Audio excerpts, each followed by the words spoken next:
Boa tarde, quinto ano B. Vamos para mais uma aula de matemática e hoje nós vamos estar abordando o assunto valor absoluto e valor relativo ao valor posicional de um número. Para representar o valor de um algarismo, nós devemos utilizar os algarismos indo-arábicos, que são eles, vamos ver quem se lembra.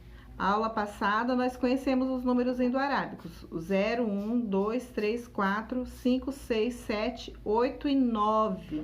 Lembra que com esses números nós podemos representar qualquer valor que exista no universo? Porque esses números, dependendo da posição em que ele se encontra, o valor dele muda, ele altera, né? Então, a posição em que se encontra um número pode trazer-nos muitas informações a seu respeito. Nós ainda devemos analisar sobre dois aspectos essa posição.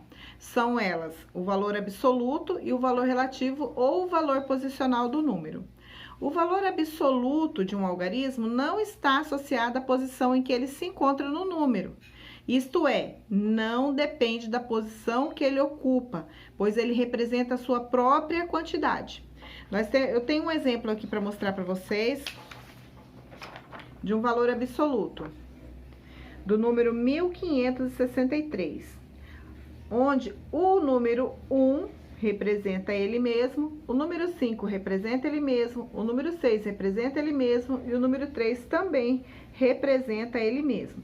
O número 1 possui o número absoluto 1, o número 5 o número absoluto 5, o número 6 o número absoluto dele é 6 e o número 3, o número absoluto dele também é o número 3. Agora, o valor relativo de um algarismo ou o valor posicional, ele vai depender da posição em que ele se encontra, ou seja, da sua ordem.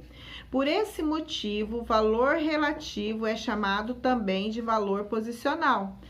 Um exemplo, com o mesmo valor, 1563. Aqui nós temos a representação do valor relativo do número, porque em 1563 nós temos 4 ordens: primeira ordem, segunda ordem, terceira ordem, quarta ordem. Então, no valor relativo ou no valor posicional, o número ele vai valer dependendo da ordem em que ele se encontra. O número 3, que está na ordem da unidade, ele vai valer 3. O número 6, que está na ordem da dezena, ele vai valer 60. O número 5, que está na ordem da centena, vai valer 500.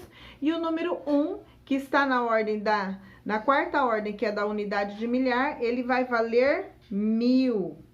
Então, só para a gente não esquecer, o valor relativo vai depender da ordem em que o número se encontra. O valor absoluto vai valer aquilo que cada número representa. Não podemos esquecer disso. Uma maneira bem eficiente de determinar o valor absoluto dos algarismos é realizando a decomposição do número. Veja aqui um exemplo que eu fiz aqui para vocês. Nesse número 1.563.124, nós temos 7 ordens. A primeira ordem, segunda ordem, terceira ordem, quarta ordem, quinta ordem, sexta ordem e sétima ordem. E nós temos 3 classes, porque a cada 3 números nós temos uma classe. Então, o 124 fica na classe das unidades simples, o 563.000 na classe dos milhares e 1 milhão na classe do milhão. Então, aqui o número ele vai depender da ordem em que ele se encontra. O número 1, que está na sétima ordem, ele vai representar o 1 milhão. O número 5, que está na sexta ordem, ele vai representar 500.000. O número 6, que está na quinta ordem, vai representar 60.000. O número 3, que está na unidade de milhar, vai representar 3.000. O número 1, que está na terceira ordem, na ordem da centena, vai representar 100. O número 2, que está na segunda ordem da dezena, vai representar 20. E o número 4, que está na primeira ordem, vai representar 4 unidades.